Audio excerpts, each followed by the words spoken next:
Oh my gosh, you're here. Welcome to My Chatbot Life, where chatbot marketers share high converting strategies in this new conversational marketplace. Each week, MKJ introduces you to bot builders who are just like you, a little techie, a little markety, and a whole lot of geeky. Buckle up as Chatbot Mom enjoys another journey into My Chatbot Life. All right, bot buddies, welcome to the conversation, right? This is My Chatbot Life. Absolutely. This is My Chatbot Life. And it's also the life of my guest again today, my beautiful, amazing, wonderful project manager, copywriter, head of messenger funnels, bot builds and iteration, Alexys Bartok. Hey there, lady. You ready? Welcome back. Hey, so happy to be here again. Thank you. Yay.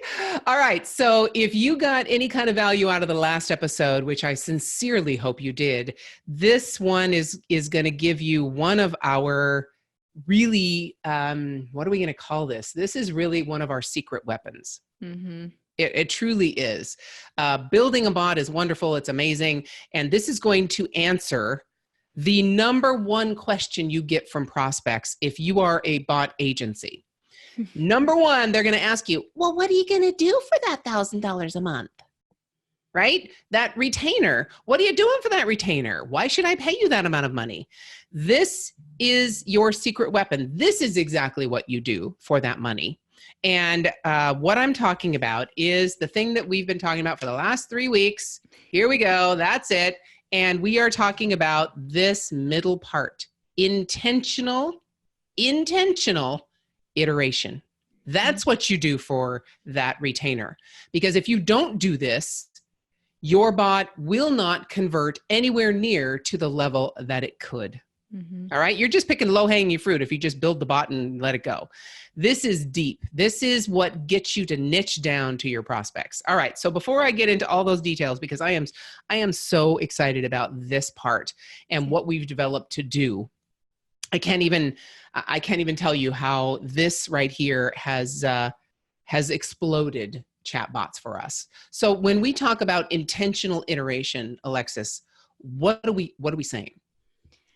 So what it is you've built your whole bot and you're done, right? From our last conversation, you've done it, you've used the persona, you've done the structure, and you've launched it. Yay, you've celebrated, maybe you've done a little happy dance, I do. You've finished, and now you can just go to sleep, right?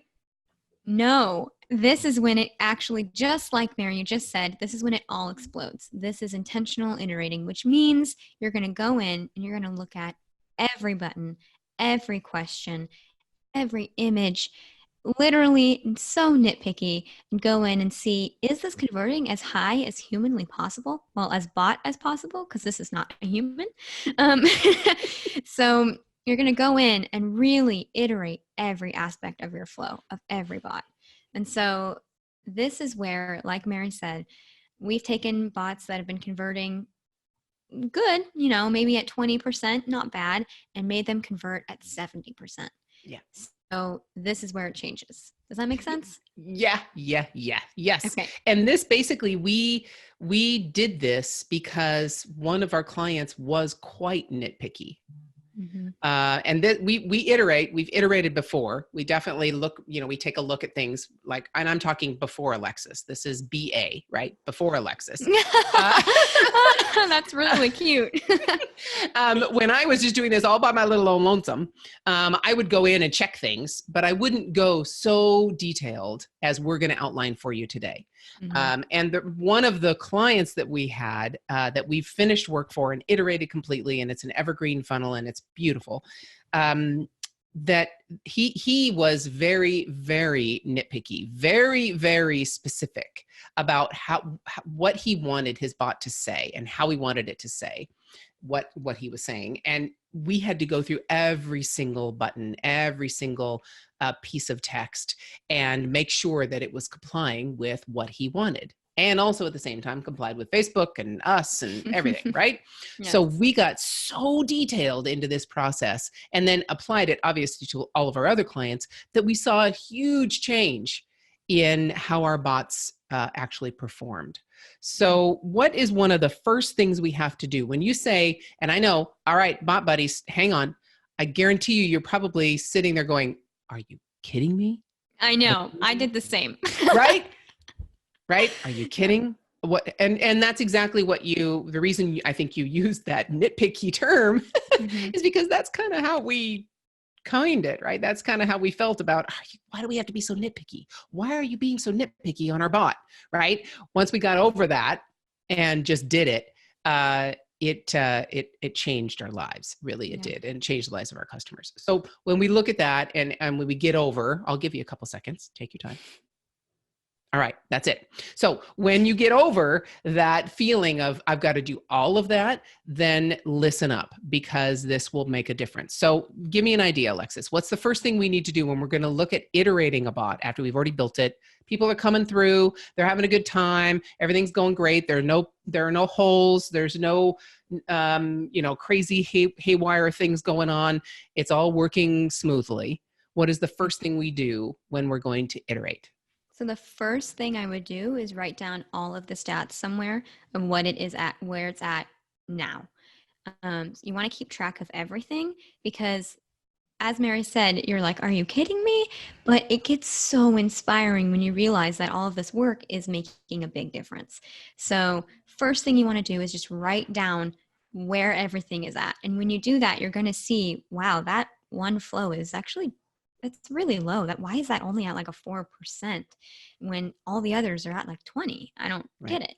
Right. So you're going to go all through that, and then you're going to go back to that 4%, the lowest flow that you've got. I'm going to talk about this with that client that we have that had, he had a lot of messages, but let's just go with a 10-day, like a 10-day value pack follow-up sequence, like a challenge, or like a 10-day email sequence, email video sequence, whatever.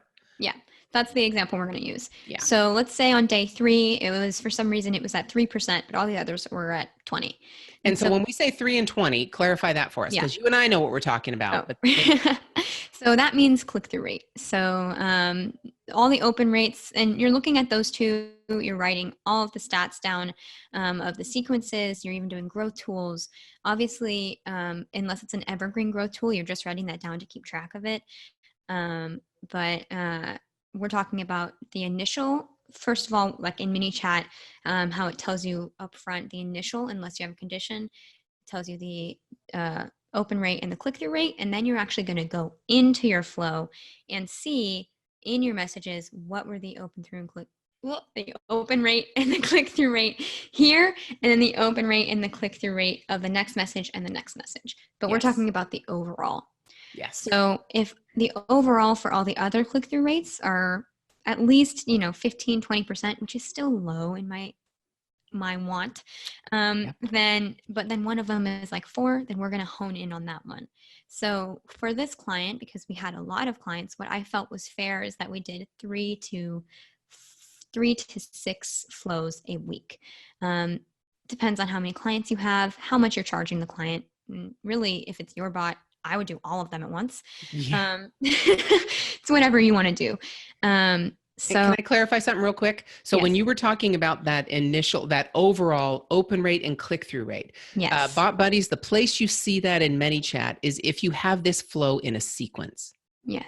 So that's the only place you can really see. Well, you can see the overview in a flow as well. But if you're looking at a 10-day series of messages, then really if you put that in a sequence and then you deliver it once a day, it's much easier than, I know there's another way to do this, and you might do one or the other, I don't know, but the other way you can do this is just leave them in the flows, and from one day's message sequence to the next, you can just do a smart delay and say 23 hours later or 24 hours later, send them to this flow, right? So you can do either one, but the easiest way to look at them all together and see how they progress in statistics is if you put them in a sequence. So that's what Alexys is talking about when you look at the overall, and you can look at all of them together and see which ones are higher click-through rates and which ones are lower click-through rates, because that's going to give you that initial click-through rate for that first message. Okay, so sorry about that. I also know we're going to get the question, like, how could you have a 10-day sequence if it's like now that the Facebook turned to service? I just can see it coming. Right. By the way, this was before the Facebook Terms of Service, but we do Right. currently have some clients that have this, and it's a confirmed event tag Right. because of it being a challenge, or it may be a post-purchase because of it being a paid challenge. So Right. there are different ways to do this. Right now, this is just an example, Yes. not that. Yes. So getting back to the iteration of it, so you go into that low conversion, that low click-through rate. And the first thing I would do is look at the initial question. So when you're writing however you decided to write your copy, I always start with just an initial question, or however you feel is correct. And you're going to look at that button. And usually what it is, you can just change that button that first week. And it might just be a button that says, sure, or your button might just have an emoji. But you want to make that button really engaging. And so you can also change the question, but I always suggest changing one thing at a time, or else you don't know what actually worked and what didn't. So if it makes sense, I would just change your button first and make it more engaging with your audience. So again, keep the persona in mind. So if it's a very animated audience, then you could be like, yes, let's go, with emojis, and then you're going to get them much more excited and see if that converts higher. Then, you do the same thing in the next text blocks, where maybe it just wasn't a very engaging question, or maybe you didn't even ask a question. You just said, would you like, for instance, this client, he wanted to just put in his emails and see if they converted. So we tried that for a while. That's a whole different story. But with that, a lot of his buttons just said continue. But people in Messenger don't, my experience, don't really click just continue. So we had to ask a question to engage them. And once we did that, the click-through rate skyrocketed. Exactly. So it's going through every button to see, they're really not liking this question. Or, I thought of another one. One client we asked a question too early.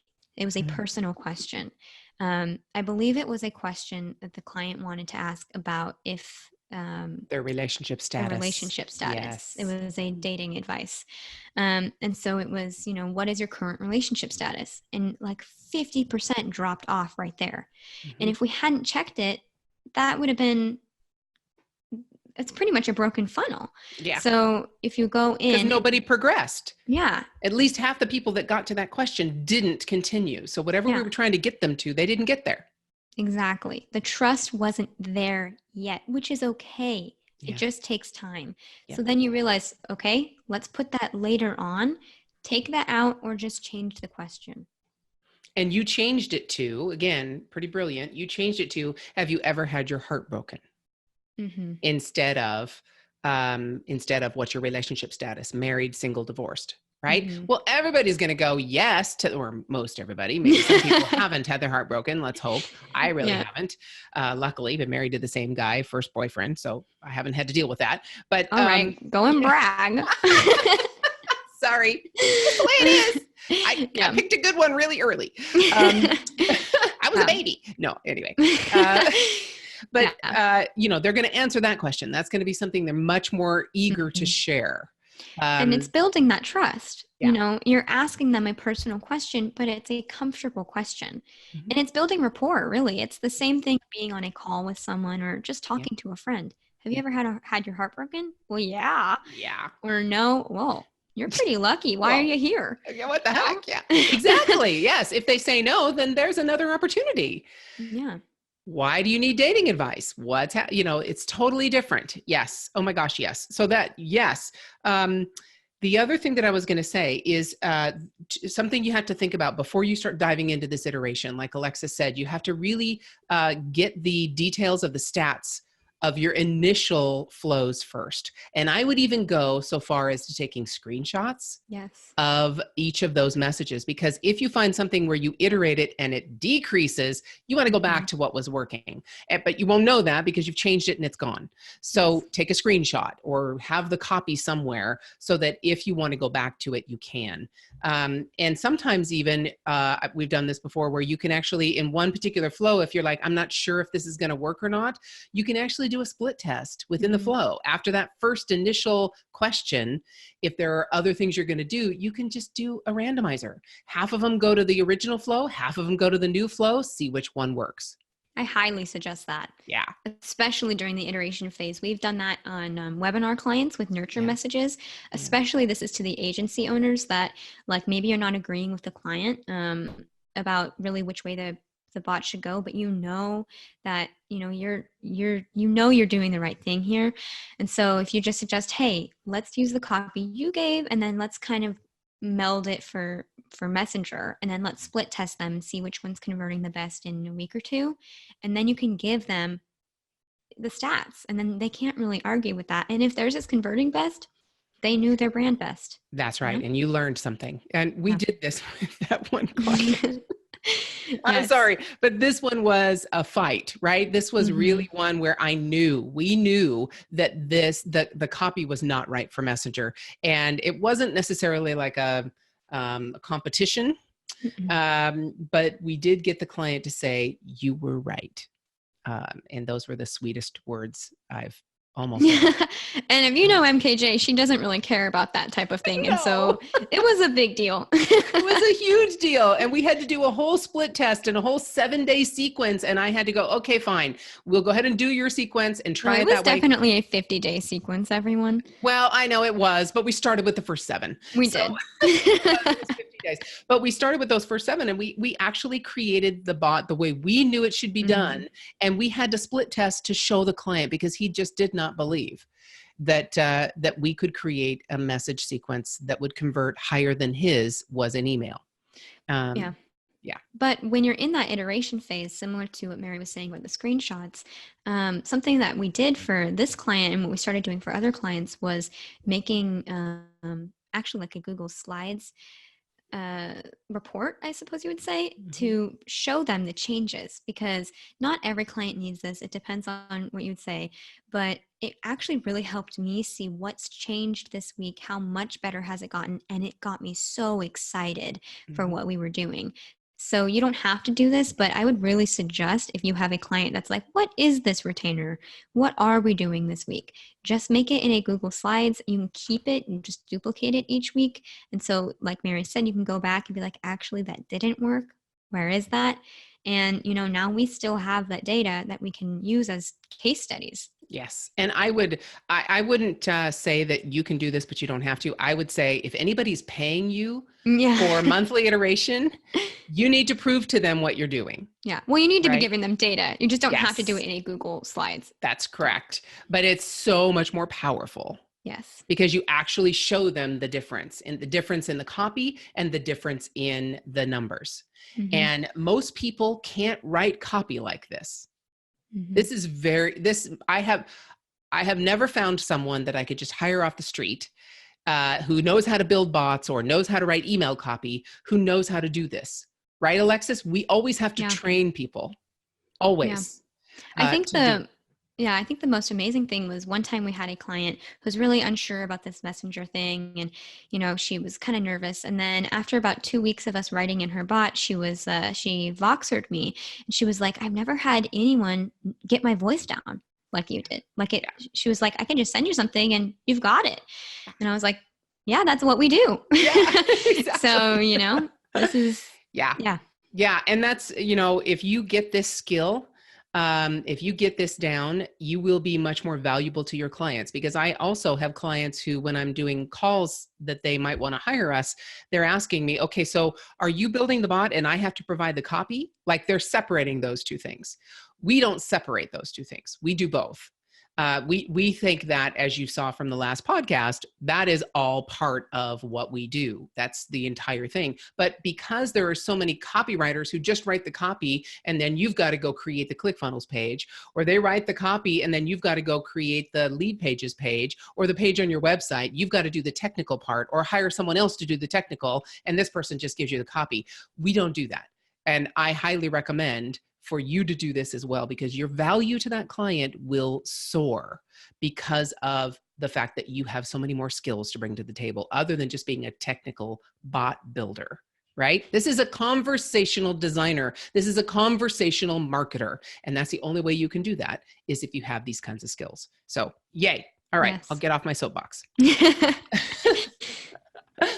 Go. So, all right. We talked about iteration. We talked about keeping the stats and keeping the copy ahead of time, then going in and changing, possibly even doing a split test or a randomizer to see which is better, possibly taking the advice from your client if your client is involved in the bot, and then showing what you think would work as well instead of just fighting back and forth. Not that you would do that. Right. And then, so what next? What else do we do when we're iterating? I think an important part of iterating is being realistic with the timeline. This is not a, I can't think of a better term, a like get rich quick. And that's not what I mean, but it's not a one and done. You can build a bot really fast, realistically. Once you know how to do it, I mean, we can get a bot up and done very quickly. The iteration takes time because you have to have people coming through the funnel to actually see if it's making a difference. So make sure that there are people still opting in, whether that's through growth tools or, comment tools or ads or however, there needs to be enough people coming in each week that it's actually making a difference to your stats. And then with that, figure out when is it done. So I would discuss that if you have a client or if it's just you, is 50% click-through rate good enough? Do you want it to 70? I mean, we got to a point with this client where we were like, listen, these click-through rates are at like 75, 85%. There's not a whole lot left we can do. Like, we like working with you, so we can make something new. But once you get to a certain point, there's not a whole lot left. There's always more you can do, but be realistic with your timeline, and make sure your client is, if you're being an agency owner, make sure your client is aware of that, because you have to have enough people coming in, then it makes a difference. And especially if it is day 10, on day 7, you're not going to have anything different. Yeah. Yes. And that's very good. We've only had one client so far that fits that bill, where we get to the end of it, we're done, it's evergreen, we're good, see you later. Yeah. Every other client has added things to our plate after that's been done. And we then add things and do different things and add other parts of funnels or upsells or downsells. Every other client has other work that will be included in that retainer or even charged extra for because it's a new build or something like that. This is the only client where we've had build the bot, iterate it to the best performing it can possibly be, and say bye-bye. Yeah. One out of lots. Sorry, go ahead. No, I was just going to say one out of lots of clients. Yeah. I was just going to say, can you imagine if, you launched it and it started at 20% conversion, which is great. And then can you imagine ending something and your conversion rate of your funnel is at like an 85%? Yeah. That is wild. Wild. We were very proud. Very, very happy. And then his sales numbers showed that. Yeah. We were showing that with statistics. Yes. Data. Yes, because his sales were like in the beginning, what was he making? Like it was about 2 or 3 sales a week. Yeah. And by the end it was about 50 a week. Yes. Or about like 30, about 40, like 35 to 50 a week. Yeah, exactly. Huge difference. And the only thing that changed was the iterations. That's it. The only thing that changed was okay, bot buddies. Did you hear that? Yeah. You build the bot first, you get people going through and you're getting 2 to 3 sales a week. All right. Whatever your sales numbers are, let's say it's $500. Let's say it's $50, whatever it is, 2 to 3 sales a week. That's probably not going to break even for the cost of building the bot if it's a lower ticket item. If it's a $997, yeah, you're definitely 2 sales a week. That's 8 sales a month. There's almost $8,000. You probably didn't charge that person $8,000 a month to do that, right? So they're definitely making more money. So right there, it's like, woohoo, let's go. But then we get it up to 35 sales a week of a $997 a week. Think about that. Now times that by 4. That's 130 more at least sales a month instead of 8 sales a month to 130 plus sales a month. Yeah, that is just changing the copy in the bot and getting that click. Because remember, the whole goal of this iteration is to get people to finish the adventure. Every single interaction you have with them, we want them to keep going. And you know how it is. We lose people here and there. They get busy. They do something else. They aren't interested in that question and they stop. But we want the people who finish to be as high as possible that week's communication and get to the goal for that day, whether it's watching a testimonial video, whether it's going to a sales page, whether it's going to an application, whatever it might be, watching a webinar. We want them to get through to the adventure. And the higher number of people you getting through to that adventure, the higher your chances of them taking the action on the other side of that. Yeah. It's incredible by just looking at the copy, what you can impact. Wow. And truthfully, the iterations, they might be nitpicky, but they don't take very long because you're only changing a button, you're only changing a question here and there. I mean, even with that client, it maybe took 2 or 3 hours a week, and look at the results we got. So there's no reason why not. Absolutely. Absolutely. All right. I hope we convinced you.